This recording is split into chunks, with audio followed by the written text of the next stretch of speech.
Imagina um mundo onde, antes da Bíblia, existiam deuses que governavam civilizações inteiras, deuses cuja pele era escura como o ébano da África e cujos olhos ardiam com o fogo da sabedoria ancestral. Deuses relegados ao esquecimento pela história, apagados por religiões que os substituíram e talvez intencionalmente ocultados por instituições que perpetuaram o que hoje é reverenciado como verdade sagrada. Por que esses deuses foram silenciados? Você já se perguntou o que precedeu a Bíblia, os tempos antes da ascensão de Moisés à montanha, antes da revelação de Abraão e até mesmo antes do surgimento de Adão no Jardim do Éden? No que o mundo acreditava? A quem os povos antigos dirigiam suas orações? Quem eram os verdadeiros líderes espirituais daquela era distante? Prepare-se, pois as revelações que estão por vir podem abalar os alicerces de concepções habituais, formadas sob a influência de sermões, ensinamentos teológicos e experiências religiosas pessoais. Falaremos de grandes civilizações como Kemet, o verdadeiro Egito Negro, a misteriosa Núbia, a divina Etiópia e outras culturas africanas antigas que foram as primeiras a compreender o divino. Essas civilizações não apenas possuíam conhecimentos e tecnologias espirituais avançados, mas também tinham um panteão de deuses e entidades divinas que influenciaram diretamente o surgimento das religiões conhecidas hoje. E, o que é mais importante, uma parte significativa desse conhecimento foi absorvida, distorcida ou simplesmente esquecida. Por que esses fatos foram silenciados? Por que a imagem de Deus foi embranquecida? Por que os deuses de pele escura foram excluídos da narrativa bíblica? E, finalmente, existem provas que sustentam essa hipótese? Ao longo da narrativa, você descobrirá sobre os Elohim negros e as razões para o uso desse termo no plural no Antigo Testamento, sobre a influência do Antigo Egito na formação do monoteísmo judaico, sobre evidências contidas em textos e artefatos arqueológicos ignorados pela tradição ocidental, e por que a teologia afrocêntrica é uma das bases espirituais mais antigas e complexas da humanidade, bem como a conexão de tudo isso com a identidade espiritual do homem moderno. Prepare-se para despertar para um conhecimento oculto há milénios, um conhecimento que muitos consideram proibido, herético e perigoso. Não se trata apenas de uma teoria, mas de uma imersão em fatos históricos, arqueológicos, espirituais e simbólicos que revelam uma verdade que sempre esteve presente, mas que ninguém ousou tocar. Esta jornada pode não ser fácil, provocando sentimentos de desafio, dúvida e até confusão, mas é nisso que reside a essência do despertar. Antes de prosseguir com as revelações, faça a si mesmo uma pergunta. Você acredita que a imagem de Deus mudou ao longo da história para agradar a impérios e religiões? Você já ouviu falar de deuses de pele escura da antiguidade? Nos próximos minutos você descobrirá o que foi intencionalmente relegado ao esquecimento, começando por uma civilização mencionada na Bíblia, mas que nunca recebeu uma explicação completa. Chegou a hora de levantar o véu do mistério sobre as figuras dos deuses de pele escura que precederam a história bíblica. Surge a pergunta: você está familiarizado com o conceito de divindades de pele escura que governaram o mundo muito antes do surgimento da Bíblia? Ou esta é uma informação completamente nova para você? Prepare-se para uma reinterpretação da versão estabelecida da história, pois estamos prestes a desvendar a verdade sobre os deuses de pele escura que governaram o mundo antes da escrita da Bíblia. Para entender isso é preciso recuar no tempo, muito antes do livro de Gênesis, das tábuas da lei, do hebraico antigo e dos pergaminhos sagrados. Naquela época existiam civilizações com códigos espirituais altamente desenvolvidos, estruturas sociais claras, conhecimentos de astronomia e seus próprios deuses.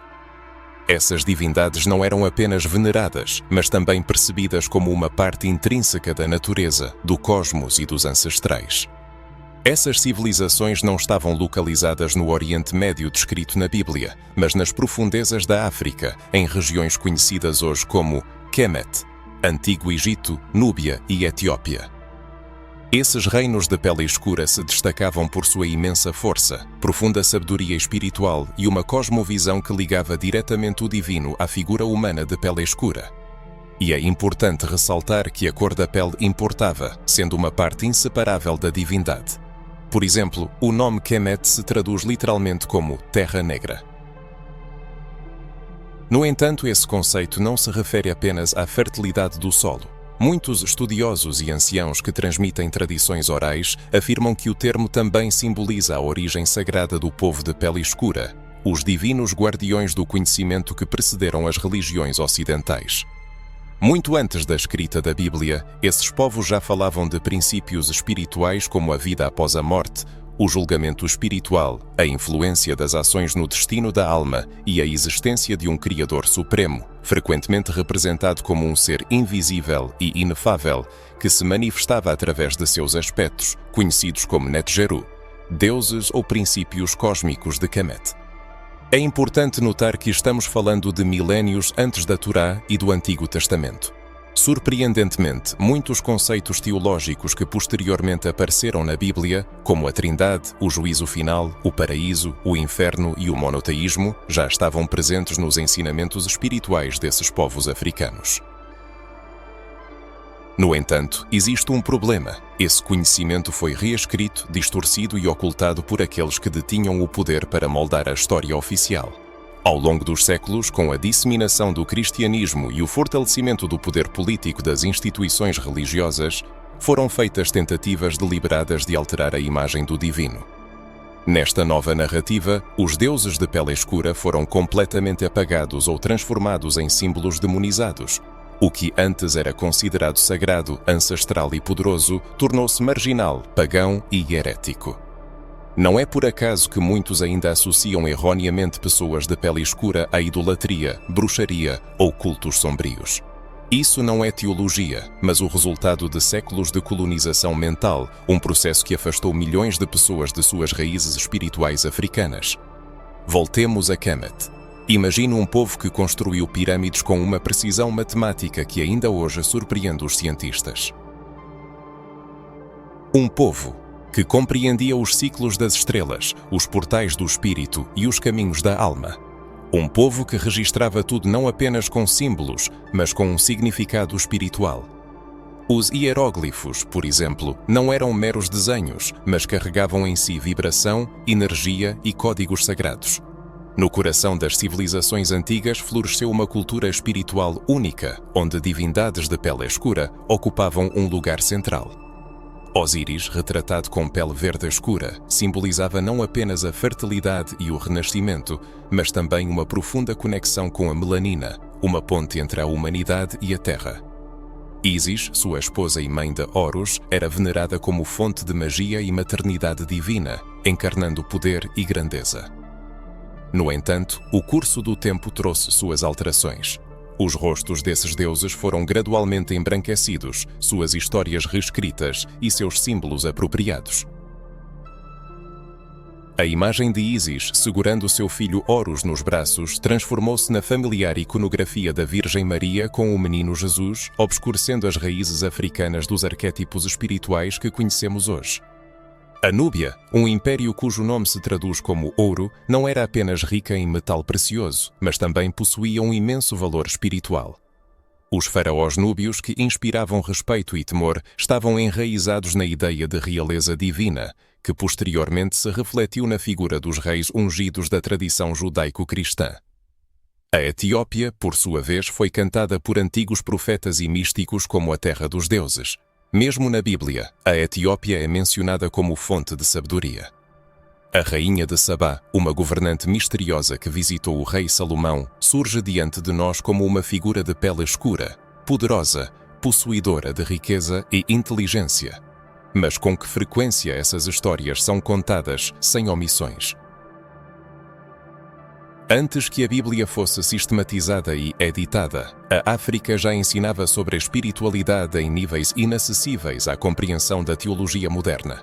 O divino não era percebido como algo distante, mas como uma parte intrínseca do sangue, da pele, dos direitos e da natureza. O sagrado era vivo, pulsando no ritmo dos tambores, na fumaça dos incensos, nos sábios ensinamentos dos anciãos. Isso se refletia nas divindades, que serviam de espelhos para a humanidade e tinham rostos de pele escura. Por que isso é silenciado? Por que no século XXI a menção de deuses de pele escura provoca controvérsias? Por que é tão difícil reconhecer que a espiritualidade africana é a base de muitos ensinamentos que hoje são considerados universais? Talvez o reconhecimento desse fato exija uma revisão de imagens, hierarquias e instituições estabelecidas que prosperam graças ao esquecimento. Nos círculos religiosos, a menção de Kemet causa desconforto e medo. Kemet, o antigo nome do Egito, não é apenas uma designação geográfica, mas um símbolo, um código e uma chave espiritual. Em tradução, significa terra negra, e isso não se refere apenas à cor do solo fértil às margens do Nilo. Negra era a pele dos habitantes dessa terra, de seus sacerdotes, faraós e deuses. Kemet era uma terra sagrada, onde a espiritualidade de pele escura era o centro de tudo, onde a pele escura não era apenas uma característica comum, mas um símbolo de santidade. Na cultura do antigo Egito, conhecida como Kemet, o mundo espiritual e o mundo material estavam inseparavelmente ligados, formando um sistema unificado onde todos os elementos estavam em equilíbrio. Tempo, natureza, corpo humano, alma, ancestrais, planetas, sonhos e divindades. Tudo isso existia em estreita interconexão. Os templos eram erguidos não apenas para a adoração, mas também para sentir a presença do divino em cada momento da vida. No centro dessa cosmovisão estavam Osíris, Ísis e Horus, figuras cujos nomes transformados chegaram aos nossos dias, continuando a inspirar e a suscitar questões. É importante parar e refletir sobre como esses símbolos foram percebidos e interpretados. Osíris, o arquétipo do renascimento e da imortalidade, não era apenas um deus. Ele simbolizava a renovação espiritual e a continuidade. Traído e desmembrado, ele foi reunido por sua esposa Ísis, a grande maga e guardiã dos segredos da vida, dominando as palavras de poder.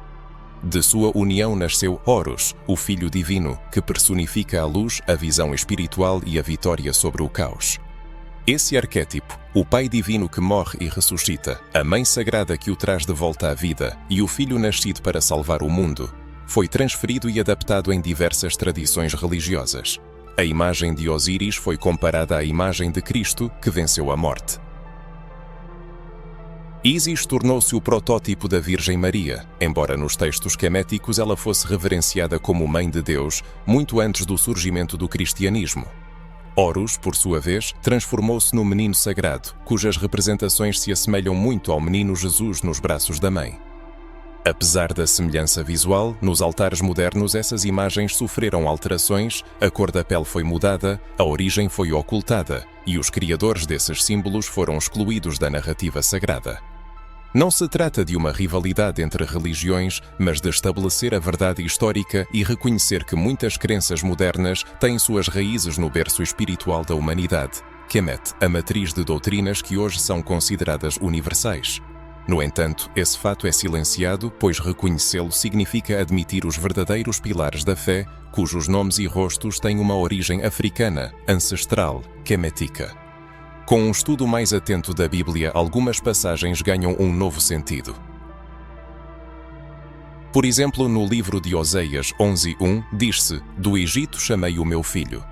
Porque o Filho de Deus estava no Egito, o centro espiritual da África. Seria uma coincidência ou uma mensagem oculta? As inúmeras menções do Egito como lugar de refúgio, conhecimento e encontros com o sagrado também levam à reflexão. Moisés, que cresceu no Egito, recebeu educação e absorveu a sabedoria dos sacerdotes, dominando a linguagem dos hieróglifos. Acredita-se que quando Moisés subiu a montanha para receber as tábuas, ele não trouxe uma revelação, mas uma reinterpretação de códigos antigos, familiares aos iniciados nos mistérios de Kemet. Surge a pergunta: o verdadeiro segredo de Kemet desapareceu ou está oculto em símbolos e metáforas, aguardando ser descoberto por aqueles que são capazes de ver? Talvez seja o anseio pela verdade antiga e não adulterada que levou a essas buscas. Uma verdade que não reside em respostas prontas, mas nas perguntas que ninguém ousou fazer. E se Osíris fosse o protótipo de Cristo, Ísis a primeira Virgem Santa e Horus a imagem original do Filho do Altíssimo? Essas perguntas são incômodas, por isso são frequentemente ignoradas, mas o objetivo é levantar o véu, revelar o oculto e resgatar o sagrado que foi enterrado. A desconstrução da imagem divina de pele escura, a substituição de símbolos e a anulação das tradições orais africanas não foram acidentais, mas parte de uma estrutura de dominação. Aquele que controla a narrativa, controla também a fé das pessoas. Por isso é importante não apenas recontar a história antiga, mas acender um farol interior, ativando uma memória adormecida que emana da essência espiritual. Ainda há muito a aprender. A seguir será abordado o tema dos Elohim negros e as chaves deixadas nas versões mais antigas da Bíblia, que apontam para uma origem diferente da geralmente aceita. É preciso respirar fundo para abordar um tema que muitos evitam, um tema que está bem diante dos olhos, mas que é constantemente traduzido, distorcido ou ignorado. Trata-se da palavra Elohim, frequentemente repetida nos textos sagrados, mas que contém um mistério capaz de transformar a concepção do divino. No início do livro de Gênesis, diz-se: "No princípio, Elohim criou os céus e a terra." É importante notar que Elohim é um plural. No hebraico antigo, é um termo que designa um conjunto de seres espirituais, inteligências divinas, agindo em conjunto. Por que isso foi traduzido como simplesmente Deus?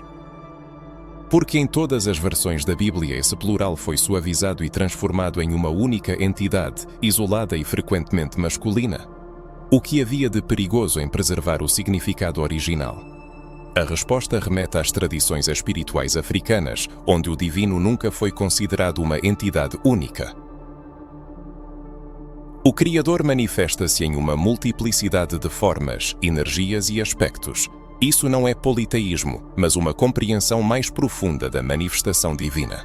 O um se desdobra em muitos e a fonte se expressa em diferentes faces, cada uma contendo uma parte da verdade espiritual. Nas profundezas da história jaz uma verdade velada pelo tempo e pelo preconceito. Trata-se de seres que podem ser metaforicamente chamados de Elohim negros, espíritos que desempenhavam um papel fundamental nas antigas crenças africanas. Essas entidades, dotadas de nomes, cores e funções, eram reverenciadas como mediadoras entre o mundo terreno e o invisível. Elas personificavam os elementos vivos do universo. Alguns governavam os ventos, outros as águas, outros os caminhos, os céus ou as almas dos falecidos. Elas não eram percebidas como personagens de mitos, mas como uma parte inseparável da criação. Imaginemos o impacto que isso poderia ter tido nas religiões institucionais que surgiram mais tarde.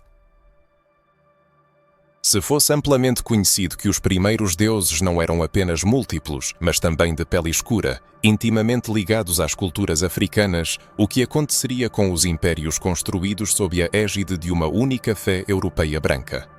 Tal revelação era inaceitável. Foi por isso que muitos testemunhos antigos foram relegados ao esquecimento. Inscrições em templos africanos foram destruídas ou receberam novas interpretações, e as tradições orais foram ridicularizadas. O próprio termo Elohim sobreviveu, mas seu significado original foi restrito e distorcido. No entanto, o que dizem os estudiosos que se dedicaram ao estudo das línguas sagradas, aqueles que ousam olhar mais fundo? Eles reconhecem que Elohim é um conceito multifacetado, capaz de designar deuses, senhores ou seres superiores. É importante notar que essa palavra aparece em textos paralelos, como os manuscritos do Mar Morto e os livros apócrifos, sempre implicando uma complexa hierarquia espiritual, não uma divindade única, mas uma assembleia celestial. Pensemos, o que mais se alinha com a antiga espiritualidade africana? Um Deus único entronizado em isolamento ou uma comunidade de seres divinos interagindo harmoniosamente e manifestando o poder da criação em diversas esferas da vida? A resposta reside nas profundezas da nossa consciência, na memória genética dos ancestrais. Afinal, eles conheciam os Elohim não como um conceito abstrato, mas como entidades vivas com as quais era possível se comunicar, estabelecer conexão e aprender. Achados arqueológicos em Ábidos e Luxor testemunham a existência de divindades africanas, dotadas de uma infinidade de títulos. Imagens de conselhos espirituais e assembleias sagradas, tomando decisões cósmicas, também não são raras. Em muitas dessas inscrições são claramente visíveis rostos escuros com traços característicos, narizes largos, lábios cheios, símbolos de força, sabedoria e ancestralidade. Infelizmente, essa informação raramente se torna pública e muitas vezes é completamente ignorada. A arqueologia ocidental, por décadas, preferiu ver nessas imagens apenas folclore ou arte religiosa, ignorando o seu profundo conteúdo espiritual. No entanto, aqueles que são capazes de decifrar esses códigos entendem que não são meros adornos, mas uma linguagem espiritual que narra uma história divina. Além disso, nas antigas línguas africanas encontram-se palavras surpreendentemente semelhantes a Elohim, Iluma, Ilumi, Elu e outras, que designam entidades divinas ou cósmicas. Coincidência? Talvez. Mas quando tais coincidências se encaixam em um quadro coerente, surge inevitavelmente a pergunta: é isso uma casualidade? O próprio nome El, usado em nomes bíblicos Daniel, Ezequiel, Emanuel, Gabriel, tem raízes mais profundas. Em muitos textos antigos, El aparece como uma entidade celestial suprema, mas a origem desse termo não se limita exclusivamente ao hebraico. A raiz proto-semítica o conecta a culturas que tiveram contato próximo com civilizações africanas. A troca de conhecimentos entre Kemet, Canaã e Mesopotâmia era muito mais antiga e complexa do que se costuma pensar. A ideia do monoteísmo surgiu significativamente mais tarde e, mesmo assim, carregava ecos da multiplicidade característica de crenças anteriores. O conceito cristão da Trindade, com seu Pai, Filho e de Espírito Santo, é um exemplo vívido dessa pluralidade. No Islã, existem 99 nomes de Allah e no judaísmo místico, 10 Sefirot. Tudo isso são diferentes manifestações de uma mesma verdade. O divino é multifacetado, ilimitado e não se presta a uma classificação estrita. A percepção de que os primeiros nomes sagrados nasceram na boca de pessoas negras, em línguas africanas, em rituais sob o sol escaldante do Saara ou nas margens do Nilo, pode evocar sentimentos profundos. Pode ser inquietação, um despertar da memória ou um desejo de saber mais. O objetivo não é fornecer respostas prontas, mas sim devolver o direito de fazer perguntas, de restabelecer a conexão com as raízes espirituais, perdida como resultado da colonização da fé. Vale a pena ponderar: e se os Elohim fossem os ancestrais espirituais da humanidade? E se suas imagens, nomes e rituais ainda vivessem nas profundezas da alma, e não apenas nos livros? Para continuar esta investigação é necessário abordar outra camada esquecida da história sagrada: as civilizações negras mencionadas na Bíblia. Elas estão presentes nas Escrituras, mas raramente recebem a devida atenção. Frequentemente desempenham um papel de pano de fundo, notas de rodapé na história do povo escolhido. No entanto, essas civilizações possuíam um significativo poder espiritual, político e económico que moldou e sustentou muitas histórias importantes que hoje são consideradas centrais para a fé cristã e judaica. Comecemos por Cush, uma das civilizações mais antigas da história da humanidade. O nome Cush aparece repetidamente nas Escrituras, especialmente no Antigo Testamento. Cush é descrito como um dos filhos de Cam, neto de Noé, e seus descendentes estão ligados às terras da África, correspondendo ao atual Sudão e ao sul do Egito. Cush foi um poderoso império negro, exercendo influência direta na formação de culturas na bacia do Nilo. A Bíblia menciona que os habitantes de Cush eram altos e fortes e sua terra era rica em rios. Os etíopes, como os cutitas às vezes são chamados, não eram considerados bárbaros ou ignorantes, mas desempenhavam um papel importante nos eventos bíblicos. No entanto, com o tempo, os acentos mudaram, os nomes perderam seu significado e o valor espiritual desses povos foi gradualmente apagado. A Etiópia, assim como Cush, estava ligada a uma poderosa linhagem espiritual, reconhecida até pelos reis de Israel. Raramente isso é mencionado nos púlpitos das igrejas. A Etiópia é associada à sabedoria, riqueza, ouro, incenso e profecias. No livro do profeta Amós 9 e 7, Deus pergunta ao povo de Israel: "Não sois vós para mim, ó filhos de Israel, como os filhos dos etíopes?" Isso não é apenas uma pergunta, mas uma afirmação da igualdade espiritual entre judeus e os povos da África Negra. Nas profundezas dos textos bíblicos escondem-se histórias esperando o seu momento para serem contadas em sua plenitude. Uma dessas figuras envolta em mistérios e preconceitos é a Rainha de Sabá, uma governante negra, símbolo de sabedoria, poder e espiritualidade. Vinda do sul, das terras de Sabá, identificadas com a atual Etiópia ou as fronteiras meridionais da Península Arábica, onde a influência africana era inegável, ela se apresentou diante do rei Salomão. No entanto, não foi uma visita simples, foi um encontro de mentes, um diálogo espiritual, uma troca de conhecimentos sagrados. A Rainha de Sabá não veio de mãos vazias. Ela trouxe ouro, pedras preciosas, incenso, símbolos visíveis de um reino próspero. Mas mais importante, ela trouxe consigo perguntas profundas, enigmas espirituais que exigiam respostas. E Salomão, reconhecido como o mais sábio dos mortais, ficou impressionado com sua inteligência e grandeza. Não era apenas curiosidade diplomática, mas o reconhecimento de uma força espiritual vinda do sul, de uma mulher negra. Mas o que aconteceu com essa história? Por que ela foi reduzida a um episódio de admiração? Por que se omite o nascimento de um filho dessa união, Menelik I, o primeiro imperador da Etiópia? As tradições contam que ele levou a Arca da Aliança para Aksum, onde, segundo a crença etíope, ela repousa até hoje, guardada por monges. Essa narrativa, que pode parecer uma lenda, é sagrada para milhões de pessoas na Etiópia e na diáspora africana, conectando o judaísmo, o cristianismo e as raízes espirituais africanas. No entanto, essa história raramente é ouvida nas escolas bíblicas tradicionais. Por quê?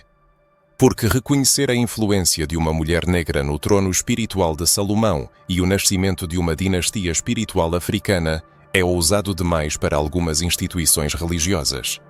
Isso significaria admitir que a Bíblia foi formada não apenas no deserto da Judeia, mas também sob o sol etíope, que o Espírito não emana apenas de Jerusalém, mas também de Aksum, Meroé, Napata e Cush. Com o tempo, essa narrativa foi intencionalmente silenciada. Apenas alguns teólogos exploram suas profundezas e muitos a interpretam como uma alegoria. Mas quando se trata da fé dos ancestrais, da espiritualidade negra e da reunificação com as raízes divinas da África, esse silêncio deve ser quebrado. O nome Sabá significa exército ou juramento, indicando que a rainha representava não apenas um povo, mas um propósito. Ela não veio apenas para ver Salomão, mas para exigir reconhecimento espiritual para um povo que estava ligado ao sagrado muito antes da fundação de Jerusalém. É isso que está oculto em sua história. Observe como sua importância é intencionalmente diminuída. Com que frequência se ouvem sermões elogiando a sabedoria da Rainha de Sabá? Com que frequência a Etiópia é exaltada como uma nação espiritual e Cush é mencionada como um dos primeiros reinos marcados pela atenção divina nas Escrituras? É por isso que é importante lembrar, reativar e provocar a fim de restaurar a justiça e a plenitude da história. Por que então essas histórias foram apagadas da sua história espiritual? Quem decidiu que as civilizações africanas desempenhariam um papel secundário, embora elas frequentemente servissem de suporte para os eventos bíblicos? Talvez a resposta esteja na força que essas histórias carregam, em sua capacidade de derrubar séculos de ideologia colonial. Na força que pode devolver aos africanos a consciência de que eles sempre estiveram no centro da espiritualidade e não à sua margem. Na narrativa que se segue, serão apresentados testemunhos históricos e espirituais que revelarão essas verdades ocultas. E esse espetáculo não pode ser perdido. Sim, são testemunhos, pois tudo o que foi dito anteriormente se baseia não apenas em sentimentos ou interpretações espirituais. Existe um fundamento sólido de crônicas, inscrições, obras de arte, túmulos manuscritos e descobertas arqueológicas que confirmam o que foi silenciado por séculos.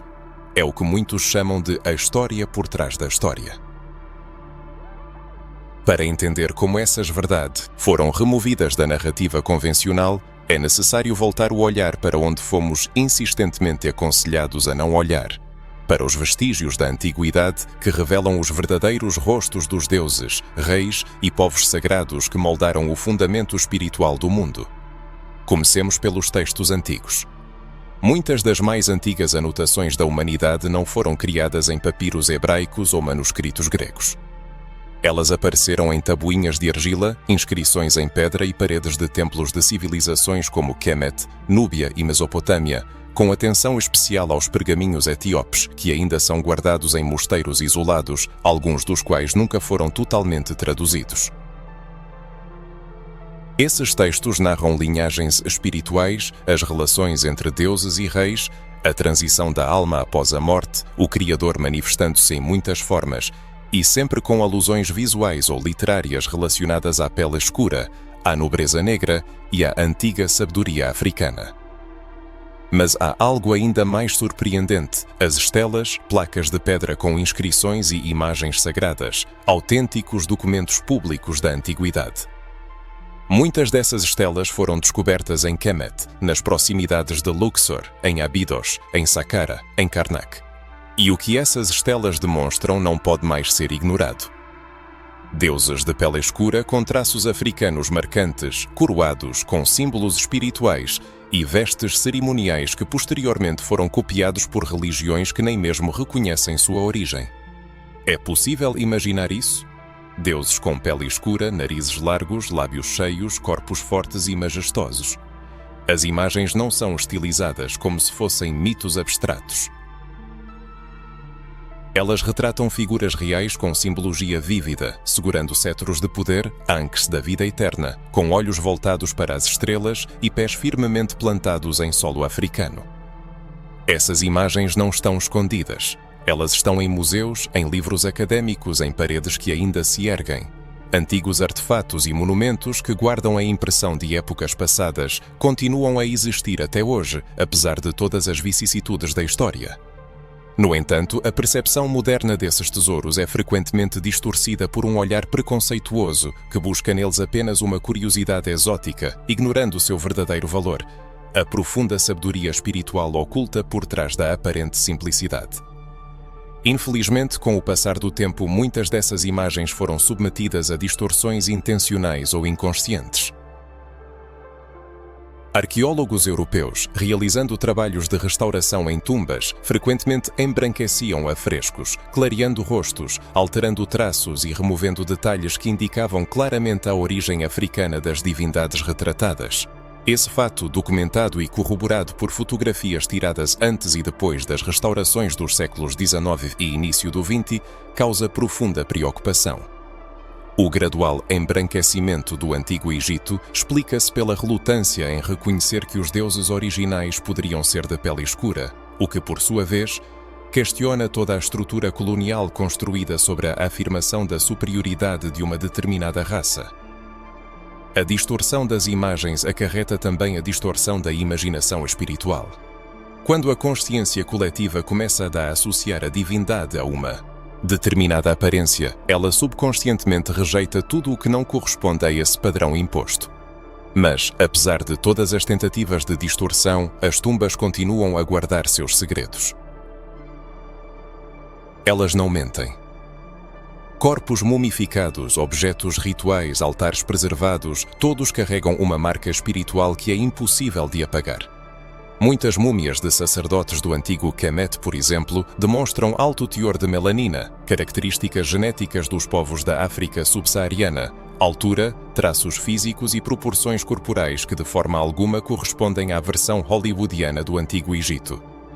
Além disso, em alguns templos foram preservadas cenas que retratam cerimônias espirituais conduzidas por sacerdotes e sacerdotisas de pele escura, rituais de iniciação, cânticos ao pôr do sol, conexões astrológicas com Sírius e Órion, estrelas que desempenhavam um papel importante nos calendários espirituais africanos e que posteriormente se tornaram símbolos na tradição bíblica e até no Apocalipse.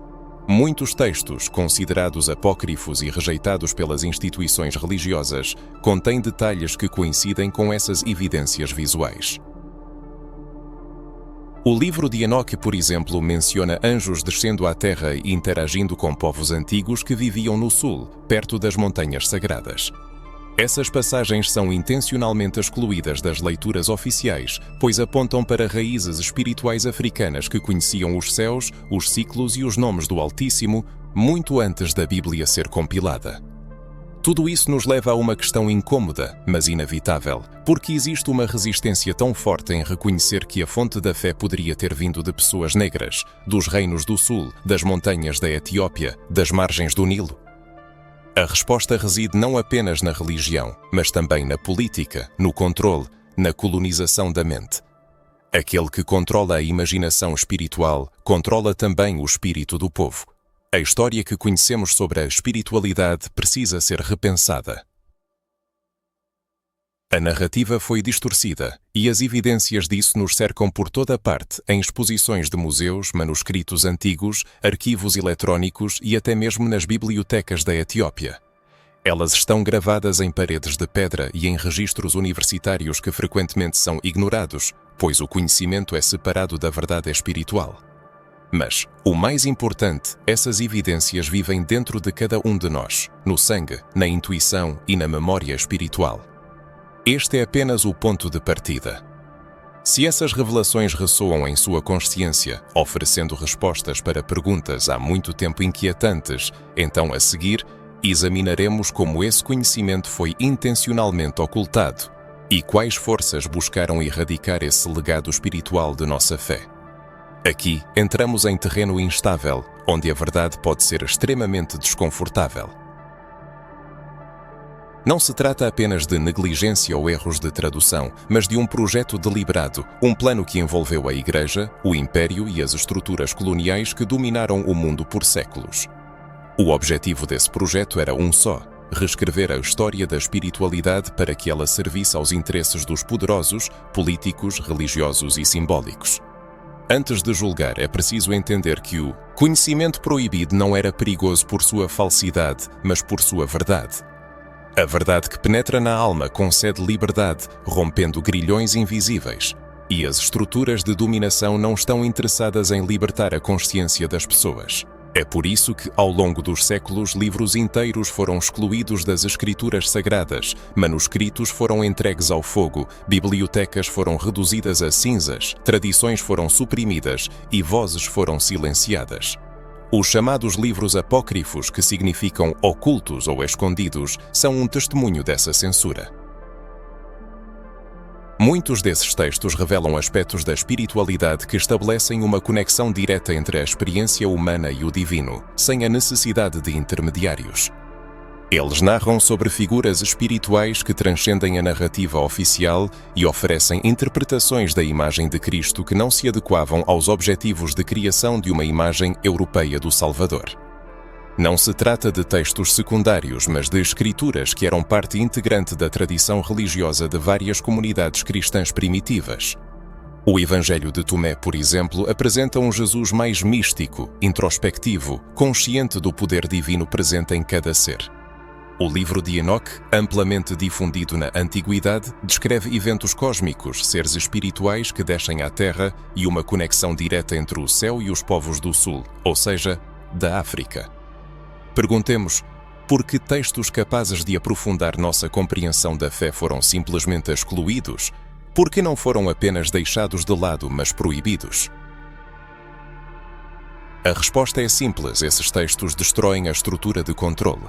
Eles apresentam Deus como próximo, multifacetado, antigo e universal, manifestando-se em diversas formas, culturas e cores de pele, incluindo a negra.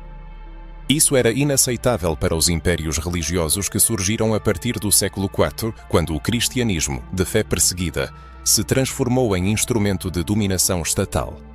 Na era do florescimento da fé, viva e enraizada na comunidade, na natureza e nas sensações corporais, o Império Romano e os Estados europeus subsequentes a transformaram em um sistema de dogmas, hierarquias e símbolos adaptados. O rosto de Deus sofreu alterações, as vestes foram substituídas e a linguagem ressignificada, transformando a experiência imediata em uma instituição formal. Nesse contexto, o colonialismo revisou a imagem do divino.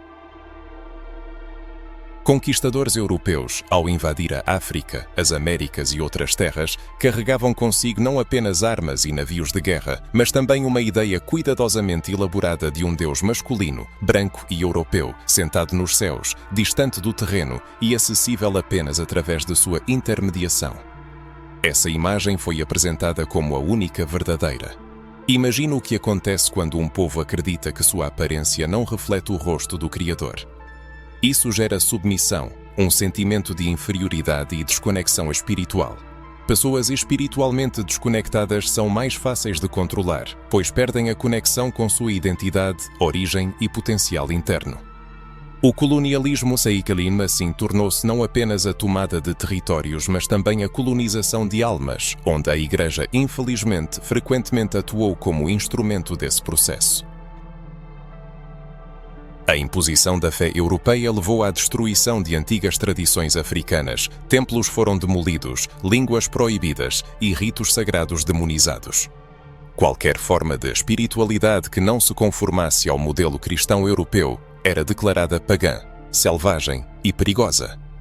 No entanto, essas tradições não desapareceram sem deixar vestígios. Elas foram para a clandestinidade, preservadas em canções, danças, ervas curativas, orações transmitidas oralmente, guardadas por iniciados, griots, curandeiros e sacerdotes de linhagens esquecidas.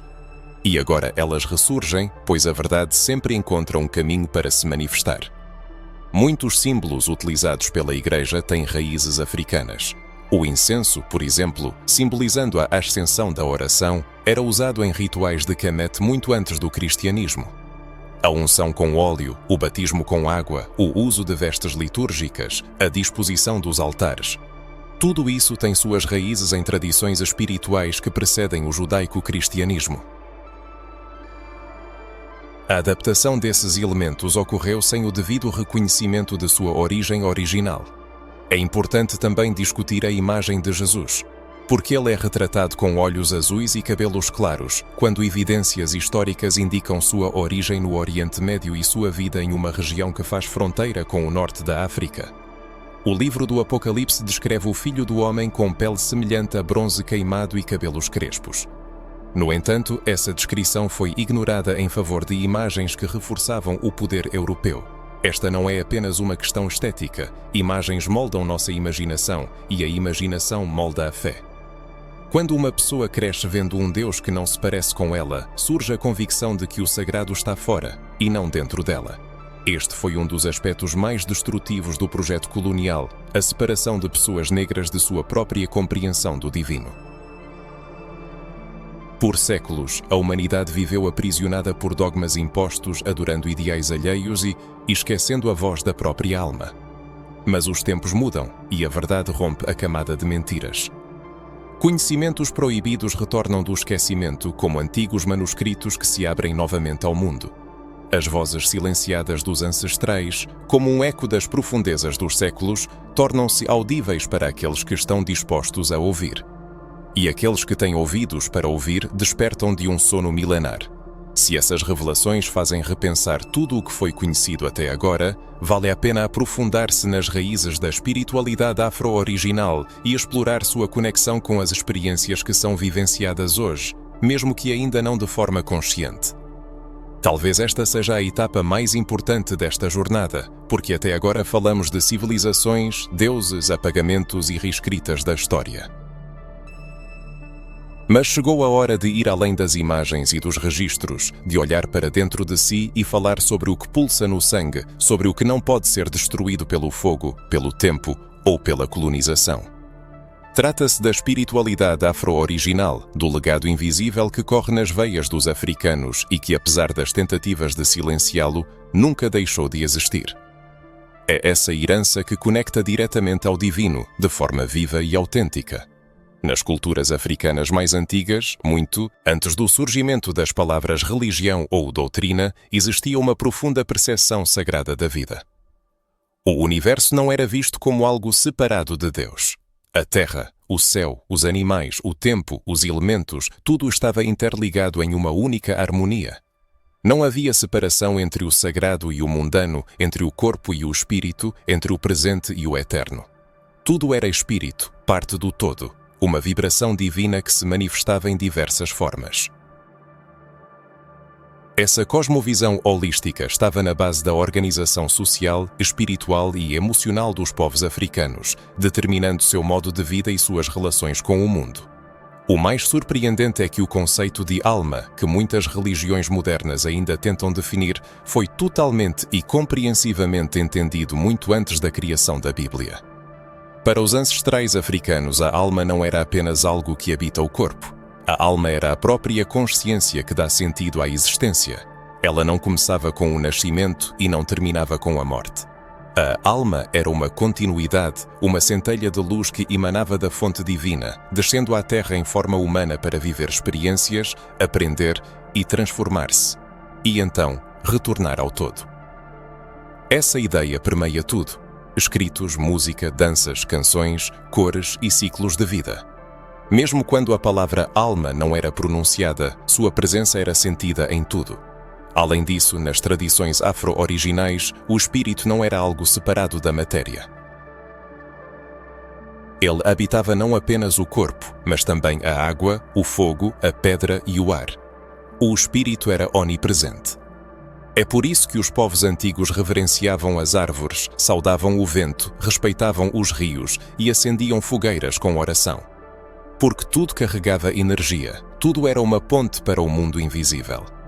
É interessante notar que esse conceito não está tão distante do que se pode encontrar na Bíblia. A própria Escritura começa com o Espírito pairando sobre as águas e depois com o sopro de vida entrando no homem. É exatamente isso que os africanos chamavam de Axé, Niama, Uri, Enu. Dependendo da região e da língua, a força vital, a energia sagrada, a vibração divina que anima tudo o que existe e que precisa ser mantida em equilíbrio. Desde tempos imemoriais, a humanidade buscou a harmonia com o mundo ao seu redor e consigo mesma, a capacidade de encontrar equilíbrio em tudo. No entanto, com o tempo, esse conhecimento foi esquecido, rotulado como pagão, primitivo e idólatra. Mas, na verdade, essa antiga espiritualidade estava muito mais próxima da ciência espiritual moderna do que pode parecer à primeira vista. Os povos antigos compreendiam o movimento dos corpos celestes, seguiam os ciclos da natureza, percebiam o tempo não como um processo mecânico, mas como um fluxo contínuo. Eles acreditavam que cada pessoa nascia com uma missão espiritual única, que podia ser revelada ao se voltar para o mundo interior através da interpretação dos sonhos, dos sinais enviados pela natureza e dos sábios conselhos dos anciãos. Tudo isso formava um tipo de mapa da jornada espiritual. Para os africanos, em particular, o divino não era um ser que habitava céus inatingíveis. Era uma presença onipresente, vivendo em cada pessoa. O divino se manifestava na mulher que dá nova vida, no ancião que compartilha, sabedoria no sorriso de uma criança, no caçador que trata a presa com respeito. Era uma presença abrangente e harmoniosa, unindo os princípios masculino e feminino, o céu e a terra, o passado e o futuro. Assim, a imagem do divino negro adquire um significado profundo. Não se trata apenas da aparência externa dos deuses, mas da própria essência do sagrado, da conexão inseparável com a energia, a consciência e a presença. O sagrado negro não é apenas um rosto, é uma frequência, uma sabedoria que pulsa no corpo negro, capaz de resistência, empatia, dança, oração, compreensão intuitiva e transformação. É por isso que, quando uma mulher africana declara sua espiritualidade, uma força enorme se manifesta. Quando um homem africano restabelece a conexão com seus ancestrais, ocorre uma libertação. Quando uma criança africana é ensinada desde o nascimento que ela carrega uma centelha divina em si e não a recebe de fora, o mundo começa a se curar. No entanto, foi essa particularidade da espiritualidade africana que se tornou a razão da luta contra ela. Ela forma indivíduos livres e íntegros que não precisam de intermediários para se comunicar com o divino. E o sistema de dominação sempre buscou o oposto, pessoas obedientes, dependentes e culpadas. É por isso que os orixás foram transformados em demônios, os ritmos em pecado, a sabedoria em macumba e os símbolos em superstições. Tudo o que não podia ser controlado era demonizado. Mas a chama da espiritualidade africana nunca se apagou. Talvez todos sintam seus ecos, sentindo a pulsação dentro de si ao som dos tambores, ao olhar para uma árvore antiga, ao encontrar os que partiram em sonhos, sentindo a presença mesmo no silêncio. Isso não é superstição, é memória espiritual.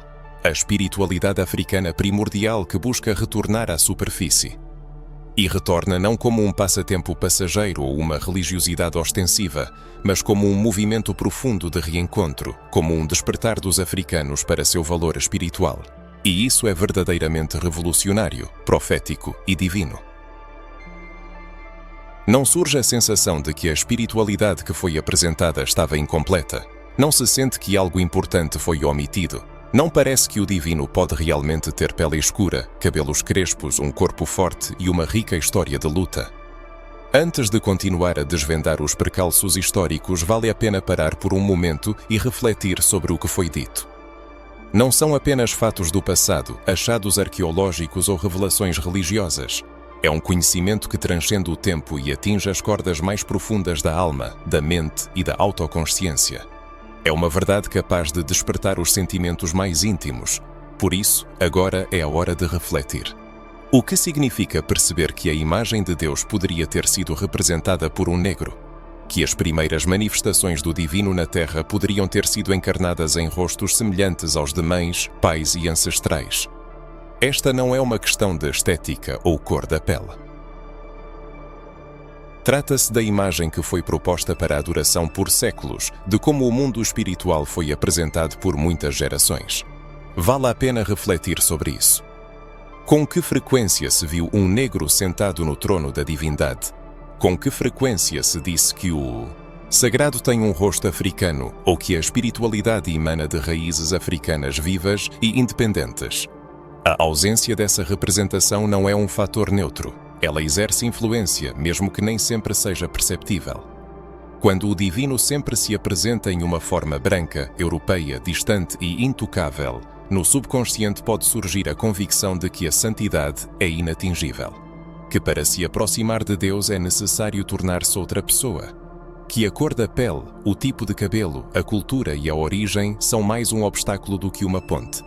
Mas e se for o contrário? E se o que era considerado comum é, na verdade, sagrado? E se o corpo é um templo não apesar da origem africana, mas justamente por causa dela? E se os ancestrais são a chave esquecida para a espiritualidade mais profunda que já existiu, é aqui que a transformação começa. A percepção de que Deus poderia ter sido negro muda tudo. A fé muda, as orações mudam, a atitude em relação a si mesmo muda. Surge a compreensão de que não há mais necessidade de imitar uma imagem que não reflete a verdadeira essência. Surge a possibilidade de se conectar com o divino através da lente de sua própria verdade, de suas raízes, de sua voz e de seu corpo. Essa revelação, por mais simples que pareça, é revolucionária. Quando uma pessoa se reconhece criada à imagem e semelhança de Deus, os estereótipos coloniais que ainda tentam escravizar a mente desmoronam. O medo se vai, a culpa se dissolve, a vergonha arde e desaparece. Resta apenas força, luz e a consciência de que sempre foi parte do sagrado. Talvez seja por isso que muitas instituições resistem a essa ideia, pois um povo que reconhece sua natureza divina não é facilmente subjugado. Ele não curva a cabeça, não aceita passivamente a opressão e não permite que sua fé seja roubada. Essas pessoas se levantam, oram com poder, buscam seus propósitos e vivem com dignidade. Mas essa revelação também pode causar um conflito interno, pois por toda a vida se ouviu o contrário. Talvez tenham ensinado que há apenas um único caminho correto para a espiritualidade. E agora, algo dentro começa a vibrar, como se a alma dissesse: eu sempre soube disso, mas agora consigo me lembrar. E é normal sentir tais emoções. Não é pecado nem rebelião, mas sim reencontro e cura. Trata-se de cura, de uma profunda reavaliação das raízes espirituais. Vale a pena refletir sobre o destino das gerações que precederam a atual, sobre avós, bisavós, ancestrais que não tiveram a oportunidade de tocar uma verdade como essa. Eles elevavam suas orações de olhos fechados, esperando a aprovação do alto, trabalhavam com fé, sem perceber que eles próprios eram o cerne da espiritualidade. E agora, a geração atual tem a chance de quebrar o ciclo, abrir um novo capítulo, uma era de libertação, consciência e verdade. É importante notar que essa verdade não conhece exceções. Não se trata de uma troca de papéis em um jogo de dominação, mas sim de uma restauração da harmonia. É o retorno do direito aos afro-americanos de se verem no próprio centro da vida espiritual, não como uma exceção, mas como a fonte primordial, não como uma parte distante do divino, mas como sua encarnação plena e viva. Portanto, não se deve evitar esse chamado nem duvidar dos sentimentos que surgem, neste momento. Arrepios, lágrimas, confusão. Tudo isso são manifestações de uma resposta espiritual, uma confirmação do que está acontecendo. O Espírito da Verdade não bate à porta. Ele penetra, desperta e renova. E cada um é convidado a fazer parte desse processo, pois não é um caminho individual, mas coletivo, ancestral.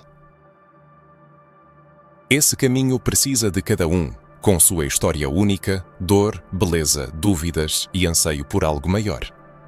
Que sentimentos surgem ao perceber que Deus poderia ter sido representado como afro-americano? Como isso muda a percepção de si mesmo, da oração e da fé? Se o leitor chegou até este ponto, significa que algo profundo dentro dele foi tocado. Isso não é coincidência. A verdade ouvida deve continuar a ressoar dentro e a se espalhar pelo mundo.